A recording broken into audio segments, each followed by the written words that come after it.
Jason loved to read. Every day, he would take a walk to a nice place, like a park or the beach, and sit down to read for hours. It didn't matter what the story was about, or who the author was, because Jason just loved to read.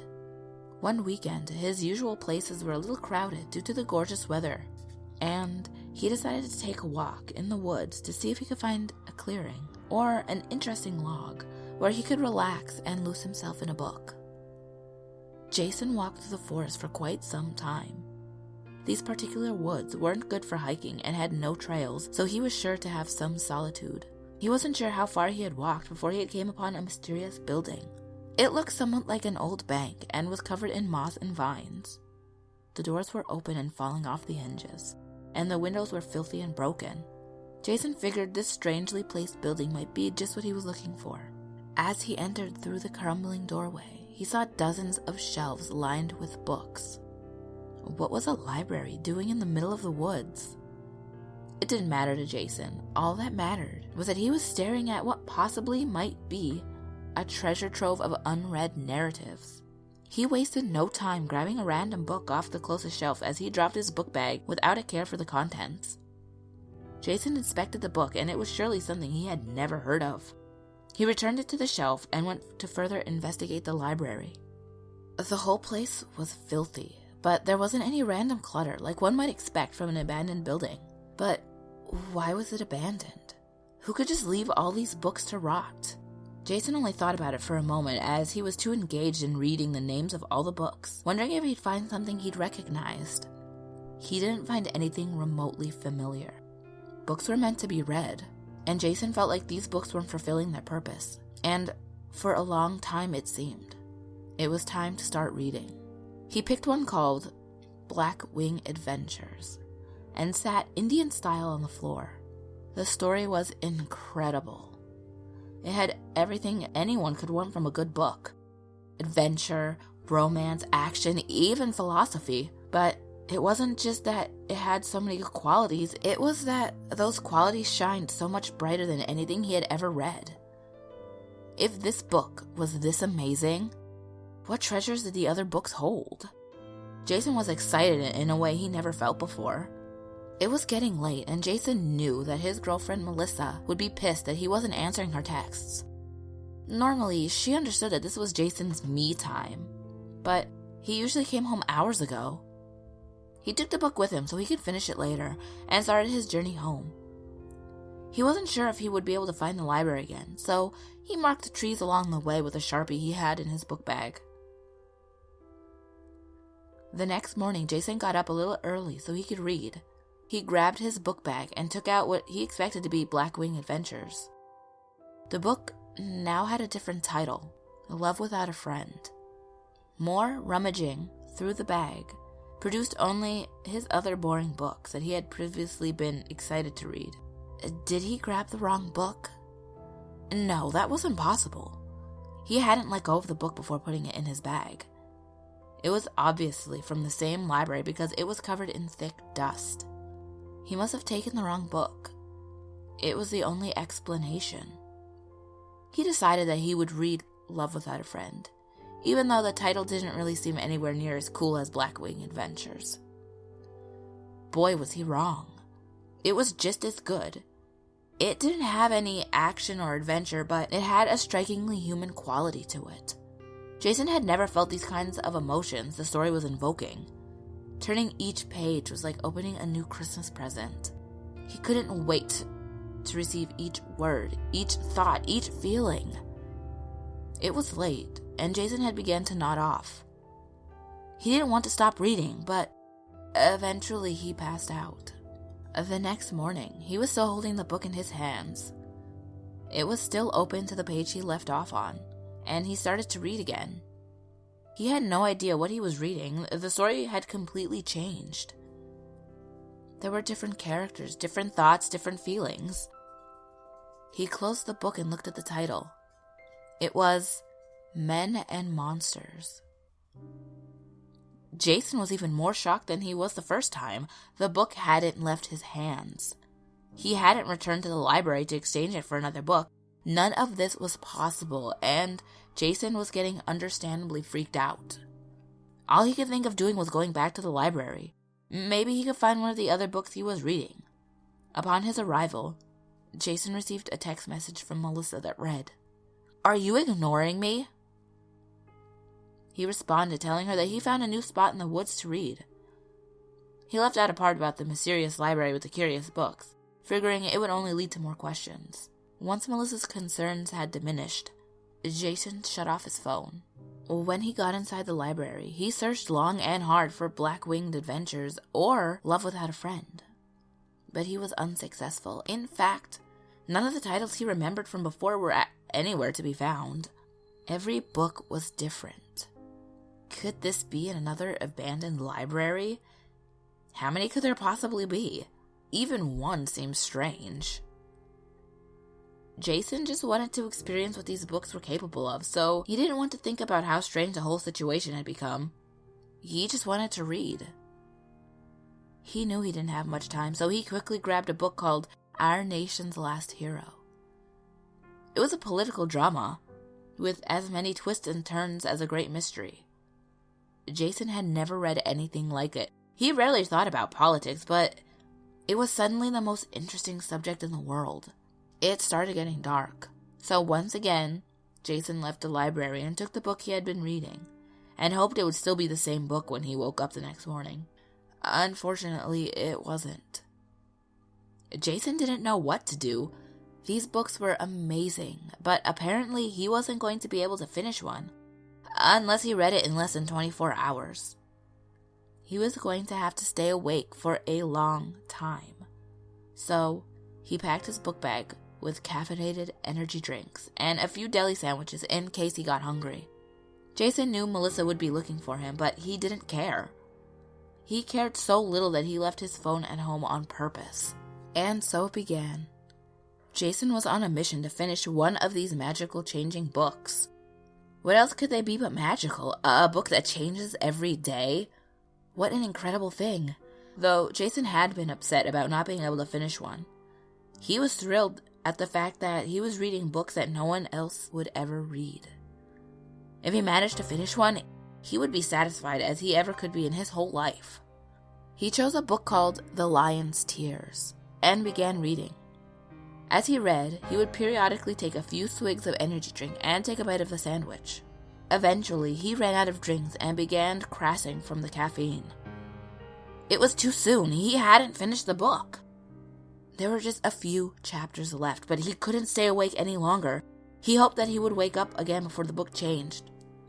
When he awoke, it seemed as though the next day had not yet come, but the book had still transformed into something new.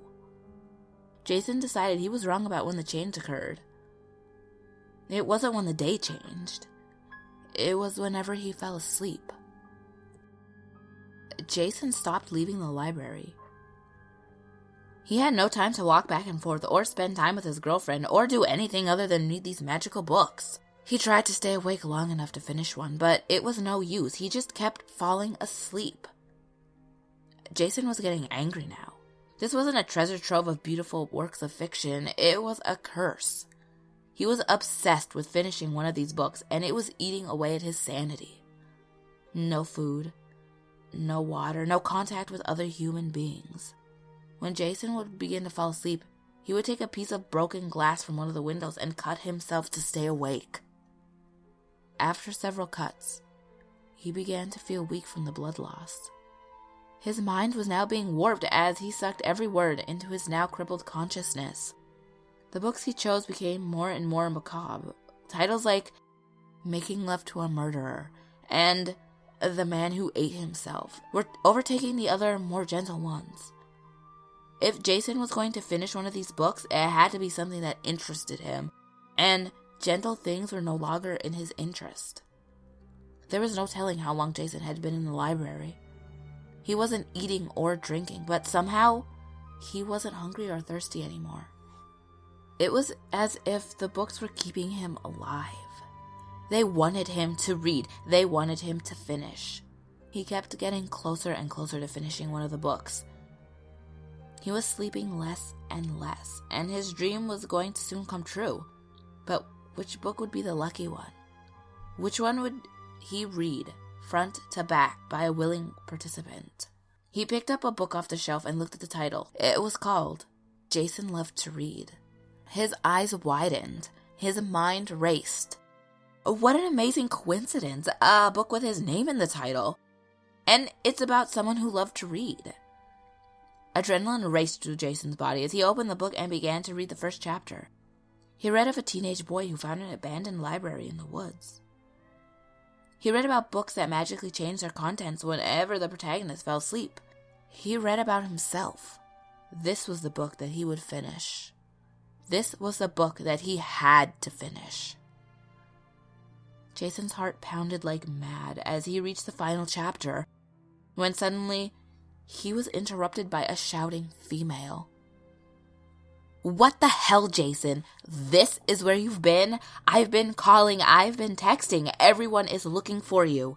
I only found this place because I happened to see you mark those trees and thought maybe you made them. Hello? Jason? Are you deaf?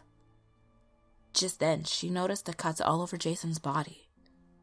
She fell silent. She took a step back. Here was her boyfriend, cut up and bloody, buried in a book, paying no attention to her charade. Jason, what's going on? Are you alright? Why don't you look at me? Jason! Her voice was concerned but hesitant. Jason just sat there Indian style, reading his book. Melissa lost her temper. Look at me, Jason! What the fuck? She began to cry. All she wanted was to find her boyfriend and find out why he had been missing. She expected him to embrace her and tell her that they were together again and everything was going to be alright.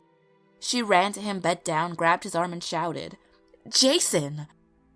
In a split second, Jason grabbed a piece of broken glass, already covered in blood from using it to cut himself, and jammed it firmly into Melissa's neck. Her eyes became wide with fear as she gurgled and jiggled, eventually falling to the floor with the glass still in her neck. Jason's face had no expression as he continued reading his book. His legacy. It was about to happen. The last page. Jason couldn't believe it. He had finally stayed awake long enough to finish one of these magical books from the mysterious abandoned library in the middle of the woods. His hands shook as he turned the page and saw the words, "The End," towards the bottom, below the final paragraphs. It was then that he became horrified for the first time in his entire life. The book ended with the protagonist, Jason, stabbing his girlfriend in the neck with a shard of broken glass. Jason didn't move, didn't blink, or even think. He just sat there, in absolute shock. Was this really happening? Why did the book say that he killed his girlfriend? That was impossible. Jason was no killer. He just loved to read. He stood up and screamed a desperate, primal scream, throwing the book on the floor next to Melissa's body. He looked at her, as if noticing her for the first time. There was blood all over the floor. Melissa was surely dead. And Jason must have been the murderer. He walked home in a daze and called 911 to turn himself in. According to Jason's story, the police expected to find Melissa's body in an abandoned building in the woods. When they arrived at the proper location, they only found her body amid the blood-stained leaves and branches. Nothing that resembled a library was anywhere in sight. The details of the trial and conviction weren't extraordinary, but what you may find interesting is what happened when Jason arrived at prison. His cellmate offered him a book to pass the time. Jason politely replied, "No thanks. I hate to read." Did you guys enjoy that creepypasta? It was really creepy. I liked it. I didn't know where it was heading, but then it got real dark real quick, and I was like, well, shit. And I'm going to apologize right now that there was no live stream on Saturday. I can't lie to you, ghouls. I got a little crunk. One friend was supposed to come over, and then one friend turned into 5 friends, and it would have been way too loud, and I would have been not sober enough. So I apologize, but I'll make it up to you this this week, this podcast. Maybe I'll do like a live ghost box or something. I'll do something to make it up to you guys. But don't forget, my last video is on the top left. Next video will be on the bottom left. My social medias will all be on the screen right here. And if you didn't add me on Snapchat, you gotta. I Snapchat some weird things, just gonna say. So you should totally add me on that. And the secret word will be booze. Or that little emoji of like the beer with the little foam on the top, like the beer foam. Or that. Alright? And don't forget, there's always someone or something watching you.